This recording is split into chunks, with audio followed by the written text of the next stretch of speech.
special. Goodbye, June is the directorial debut of the one, the only Academy Award winner, Emmy winner, Kate Winslet. When you hear the name Kate Winslet, you already know that you are going to get a gold standard of acting. Well, now you're going to get one for directing, because this is a powerhouse who has given us unforgettable performances in everything from Titanic to The Reader to Mayor of Easttown and literally everything in between. She is stepping behind the camera for the very first time, which is kind of hard to believe, but hey, this is the right time, and the result is every bit as emotional, as intimate, and as exquisitely crafted as you would hope and expect. Goodbye, June is a deeply human story about love, about loss, the moments that define us. And it is told with Kate Winslet's trademark sensitivity, strength, and beauty. A bold, moving film, and, dare I say it, the birth of a great storyteller. Here is a clip from Goodbye, June. Please welcome producer, director, and star of Goodbye, June, Kate Winslet.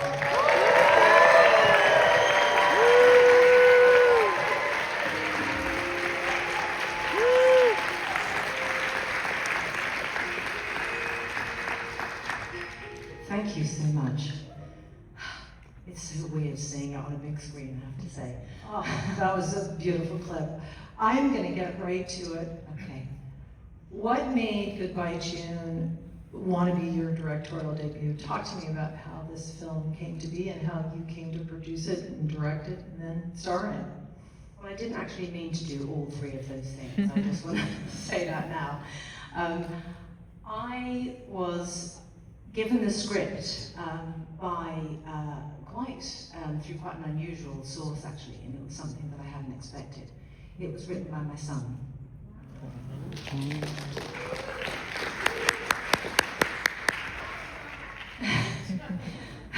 Thank you, that was very kind.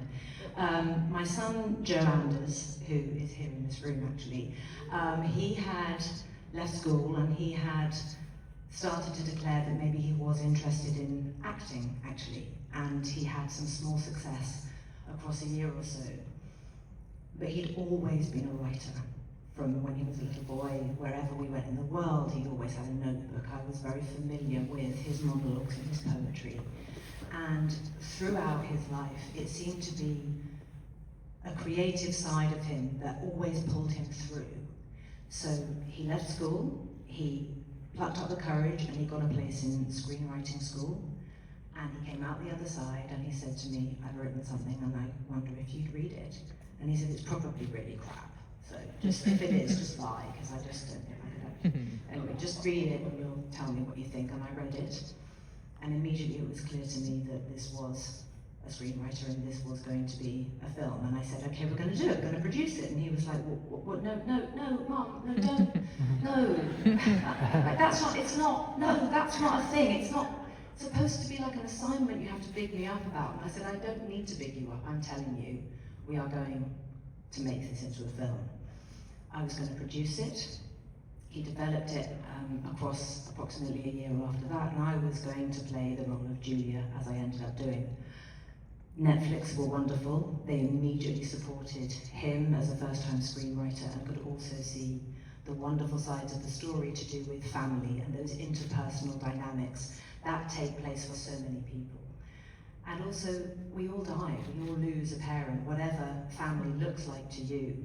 And we're not very good at talking about that. We're not good at preparing for a moment like that one, especially if you're part of a family like this film, where people aren't talking to each other. There are two sisters who haven't spoken for several years, their children haven't even met, and they were thrown together in this way to deal with the impending loss of the matriarch. And it's a story about family. It's not a story about a person who dies, and it is cathartic, and it was up to me to get in there and bring that off the page. And I found myself turning to my son when it was ready to be sent out to directors, and I just said, we can't do it. I'd never forgive myself if we let this story go. And I think I'm ready and I would like to direct it, and so I did. Well, well done.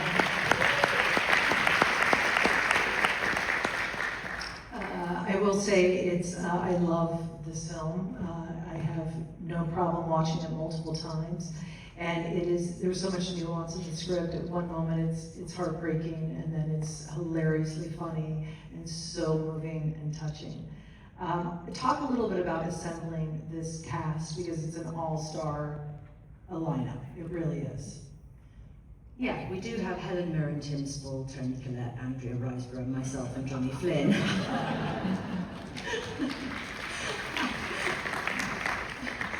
But the willingness that they all showed in jumping on board right away was absolutely extraordinary. Andrea Riseborough, I have just worked with her several times in a row, and she read the same first draft that Joe shared with me, which actually was incomplete. He still had 20 pages to go until he'd finished it. And she said yes based on that. And she said, I would love to play the character of Molly, and it's she and I are the two sisters who haven't spoken in a very long time. It was personal outreach, you know. Some of these actors I'd worked before. Tony Collette, strangely, I'd never met. And I'd never met Johnny Flynn. My son was at an event that he happened to be at and kind of dared to say to him, oh, hi, I'm Joe Anders and I've written this script and maybe when it's ready, would you read it? And he said, I'd absolutely love to. So this sense of goodwill that was very apparent, it really felt like a heartbeat. And it was so important that I cherished that and acknowledged it and pulled them all together and created really a circle of trust. And I wanted to offer these actors a different way of working on a film set, because there are so many things that we're all used to when it comes to the technical side, but a lot of those things actually serve to create obstacles in the way of really playing those parts and really finding the intimacy and the quiet and the humour. That's the other wonderful thing about the script. You know, when you go through a loss, and I've experienced the loss of my own mother, there are weirdly humorous things that do happen, that you find yourself thinking, hang on, how can I be possibly laughing when we're facing all of this thing together? And what's wonderful is that the screenplay doesn't shy away from that. I altered the on-set environment by doing a few very specific things. I thought to myself, how can I offer Helen Mirren and Timothy Spall, two veterans of the film world, an opportunity to really be utterly real? How can I give them that?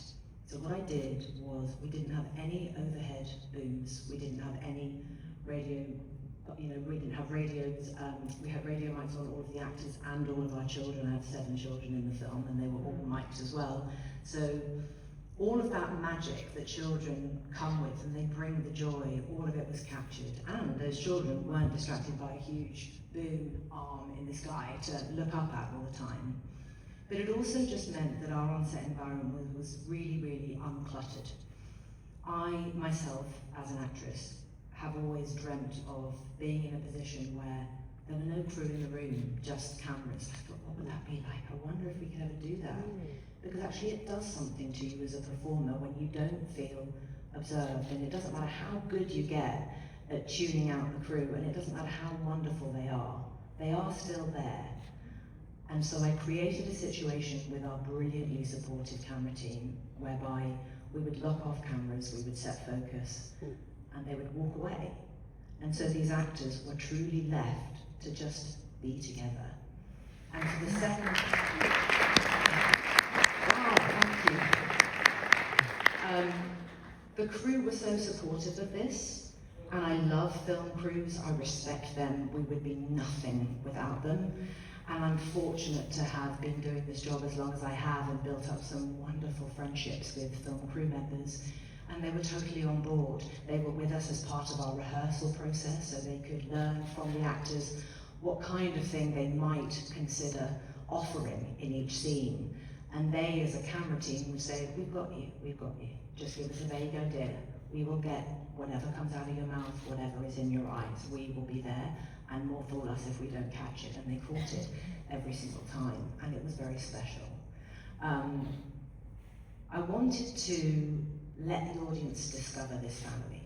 This is a family who are dealing with a terminally ill parent, the matriarch played by Helen Mirren. This is a situation as a family they've been in for several years. So when you're dealing with long-term illness in that capacity, there's a degree of monotony that kind of kicks in with the hospital appointments. You go through the same sliding doors, you sit in the same chairs, the linoleum floors are the same, the vending machines, you know the button is C17 for the Snickers. You know, you get used to these things, and it was important to hold the space to show not just those areas that they had been occupying for several years, but the sense of which this family were emotionally flatlining whilst the matriarch was also slipping away. And the amount of coming together that they needed to do, that she needed for them to do, so that she could leave in peace and that they could give her a good goodbye. So I wanted to observe the spaces and the distance between these family members in the first half of our story, because you can read so much of the tension, not right here, but often in how far apart they choose to sit or choose to stand, which actual seats in the waiting room they sit in, one there and one there with your back slightly turned, so you don't have to look at the sister who you haven't spoken to or seen for several years. And then in the second half of the film, I really started to creep in closer. So you see the whites of Helen's eyes swimming with tears, you see the backs of her hands, the beautiful translucency of her skin, and the bravery that she displayed in really letting herself look extremely broken down was extraordinary. And actually, I will tell you, she didn't like it. She really found it hard. She would say, I don't like it, I don't like the hair, I don't like the thing, I'm doing it for you. I'm doing it for you. Tell me what to do. Tell me. You just tell me. She was wonderful and actually became our matriarch. And I only had her for 16 days of a 35-day shoot. But we did it, and I was so proud of us all. Great.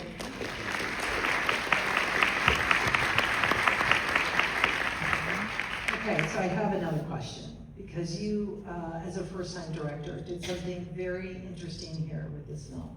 You hired a lot of first-time department heads as well. So there was a lot of first-timers on this shoot. Talk to me a little bit about why you made that decision. Well, I believe in lifting people up. I believe that everyone has to start somewhere. I thought if my son is a first-time screenwriter and a first-time director, we have to pay that forward. So, thank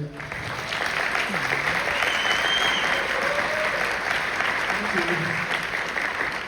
And also that's how we are as a family, that's how we live, that's how I parent, that's how we walk through the world. So I try and have that always transfer into my working life. It matters a great deal.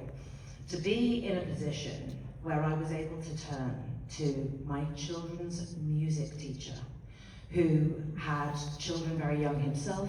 He had to work his job in private education in the UK to do what he could for his family, and he was denying himself the opportunity to start composing. He went back to school, he did composition for 3 years, and it was in the 3rd year that Joe, my son, and I had a conversation. I said, I'm going to ask Ben. He said, oh my God, that would be incredible.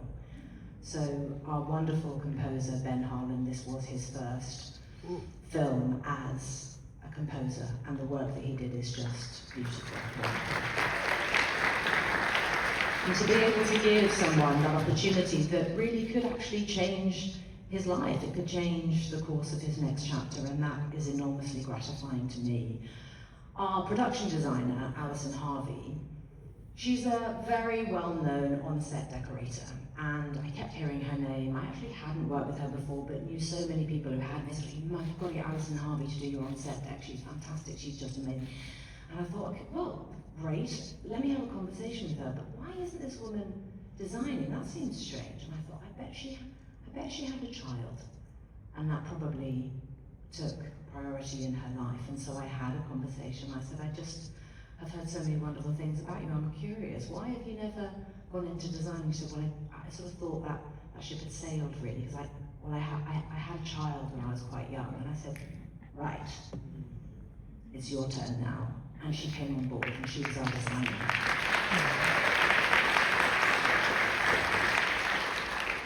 And lastly, our costume designer is a brilliant brilliant first-time costume designer named Grace Clark. She's very young, she's in her early 30s. I'd worked with her on a film called Ammonite, which was directed by Frances Lee. She was an on-set costumer in that film. And she's just survived a really, really horrible breast cancer. And she's become a friend. And I sent her the script and I said, Gracie, it might be a tough read, but I'd absolutely love you to do this and I believe that you can. And she said, Kate, I can't have been in all of those machines and lost my hair and had pieces of me cut off to not use that in my creativity. I would love to do it. And she knocks it out of the park, I tell you. So I felt very, very proud, not only to be able to give those people those jobs and to elevate them in their own lives, but it also counted for so much that we were in this together. We were building this very real world, side by side, in lockstep, and speaking the same language and trying to create the same atmosphere and energy for those actors every day. And it took a lot of collaboration, but I led the way as best I could with sincerity and grace, and I had these extraordinary actors in this wonderful script, and I have never felt so blessed in my life. I never wanted it to end. I loved it. It was just amazing. Oh, well, we don't have time for another question, but I will just say, I hope you direct again. I hope this is just the start of your directing decade.